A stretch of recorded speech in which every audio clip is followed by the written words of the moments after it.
Pinagparte-partehan ng tatlong binatilyo ang libo-libong pisong perang tinangay nila mula sa isang vape shop sa Quezon City. Sa pulse video kung paano napasok ang tindahan, isa ang nanloob habang lookout ang dalawa.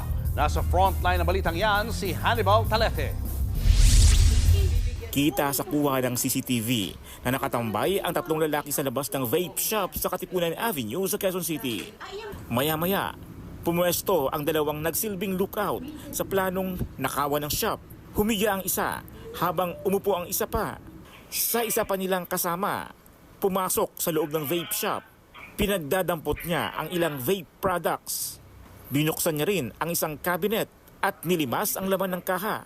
Sa isa pang kuha, pinaghahatian na ng tatlong lalaki ang nakulimbat na 16,000 pesos na kita ng tindahan.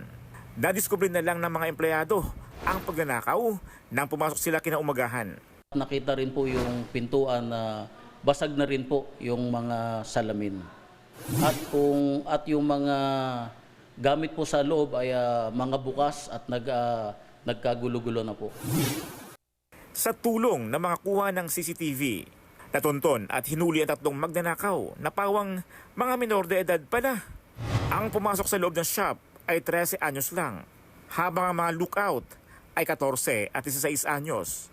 Nabawi ang ilang vape products sa mga suspect, pero bigo nang makuha ang pera.